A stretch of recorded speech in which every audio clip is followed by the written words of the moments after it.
नमस्कार, आप देख रहे हैं न्यूज 18। मैं हूं आपके साथ रुचिका राज।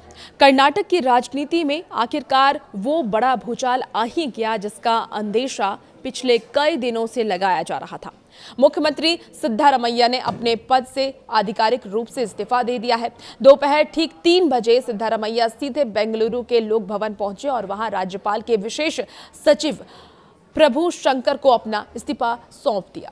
चूंकि राज्यपाल शहर से बाहर थे, इसलिए उन्होंने अपना पत्र सचिव को ही दिया है। लेकिन इस्तीफा देने के तुरंत बाद हुई प्रेस कॉन्फ्रेंस में सिद्धारमैया ने भावुक होकर के एक बहुत बड़ा बयान दिया है। उन्होंने कहा कि पार्टी हाईकमान ने जो कहा मैंने वो किया। आखिर आलाकमान ने सिद्धारमैया को 2 दिन पहले क्या आदेश दिया था और सिद्धारमैया ने प्रेस कॉन्फ्रेंस में कौन से बड़े खुलासे किए हैं, आइए इस वीडियो में आपको विस्तार से पूरी जानकारी देते हैं। प्रेस कॉन्फ्रेंस की शुरुआत करते हैं और प्रेस कॉन्फ्रेंस में क्या कुछ हुआ उसके बारे में सबसे पहले जिक्र करते हैं। निवर्तमान मुख्यमंत्री सिद्धारमैया ने बेहद साधे हुए और गंभीर शब्दों में कहा कि मैंने हमेशा यही स्टैंड रखा था कि जब भी कांग्रेस का केंद्रीय नेतृत्व मुझसे पद छोड़ने के लिए कहेगा, मैं तुरंत इस्तीफा दे दूंगा।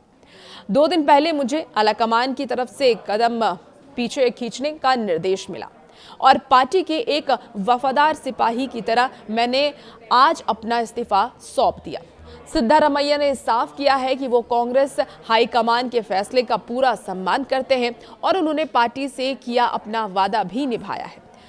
राजनीतिक गलियारों में इस वक्त की चर्चा ये भी तेज हो गई है कि दिल्ली में राहुल गांधी के साथ हुई बैठक में ही इस इस्तीफे की पूरी स्क्रिप्ट लिखी जा चुकी थी और सिद्धारमैया को 2 टूक अपना फैसला सुना दिया गया था। अपनी प्रेस कॉन्फ्रेंस के दौरान करीब 5 दशक का राजनीतिक सफर तय करने वाले सिद्धारमैया थोड़े भावुक भी नजर आए। उन्होंने अपनी सादगी का जिक्र करते हुए कहा कि मैं एक साधारण गांव का रहने वाला इंसान था। मेरे परिवार में दूर दूर तक कोई राजनीति में नहीं था। मैं तो एक एक्सीडेंटल पॉलिटिशियन यानी कि अचानक से राजनीति में आया हुआ व्यक्ति हूं। मैंने कभी नहीं सोचा था कि मैं एक दिन विधायक बनूंगा, विपक्ष का नेता बनूंगा और 2 बार इस महान राज्य का मुख्यमंत्री बन करके जनता की सेवा करूंगा। उन्होंने राज्य के मतदाताओं को अपना भगवान बताते हुए कहा कि संविधान मेरा धर्म है और राज्य की वोटर मेरे अभिमान देवरू। कुर्सी छोड़ते छोड़ते सिद्धारमैया ने अपने 3 साल के इस कार्यकाल यानी कि पिछले 2013 से लेकर के 2018 के कार्यकाल के काम का पूरा हिसाब भी जनता के सामने रखा। उन्होंने विपक्ष और प्रधानमंत्री नरेंद्र मोदी पर झूठा नैरेटिव फैलाने का आरोप लगाते हुए कहा कि विरोधियों ने अफवाह उड़ाई थी कि गारंटी योजनाओं से कर्नाटक का खजाना खाली हो जाएगा, लेकिन आज कर्नाटक प्रति व्यक्ति आय में पूरे देश में नंबर 1 पर है और जीएसटी कलेक्शन में भी हम दूसरे स्थान पर हैं। सिद्धारमैया ने गर्व से ये कहा है कि उन्होंने अपनी चुनावी घोषणा पत्र के 550 वादों में से करीब 300 वादे पूरी ईमानदारी से निभाए हैं। उन्होंने ये भी संकल्प लिया कि वो अपनी आखिरी सांस तक सांप्रदायिक ताकतों और संविधान के खिलाफ काम करने वालों से लड़ते रहेंगे। जब उनसे ये पूछा गया कि अगला सीएम कौन होगा, तो बगल में बैठे डीके शिव कुमार की मौजूदगी में उन्होंने सिर्फ इतना कहा कि पार्टी आलाकमान और कांग्रेस विधायक दल यानी कि सीएलपी जिसे चुनेगा वही अगला मुख्यमंत्री बनेगा।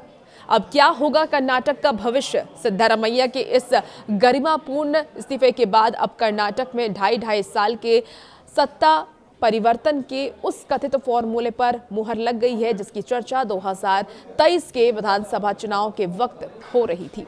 सूत्रों के मुताबिक अब उप मुख्यमंत्री डीके शिव कुमार कर्नाटक के नए मुख्यमंत्री के तौर पर कमान संभाल सकते हैं। वहीं कांग्रेस आलाकमान ने सिद्धारमैया को दिल्ली बुलाकर के राज्यसभा सीट और राष्ट्रीय राजनीति में बड़ी भूमिका का ऑफर दिया है। हालांकि सिद्धारमैया ने फिलहाल राज्य की राजनीति में ही रहने की इच्छा जताई है। क्या डीके शिव कुमार के आने के बाद कर्नाटक कांग्रेस में सब कुछ ठीक रहेगा? क्या सिद्धारमैया का ये त्याग 2028 के विधानसभा चुनाव में कांग्रेस की नैया पार लगा पाएगा? आपको क्या लगता है? अपनी राय कमेंट बॉक्स में आप जरूर रखिएगा और भी ऐसे ही वीडियोस के लिए, अपडेट्स के लिए बने रहिए आप न्यूज़ 18 के साथ।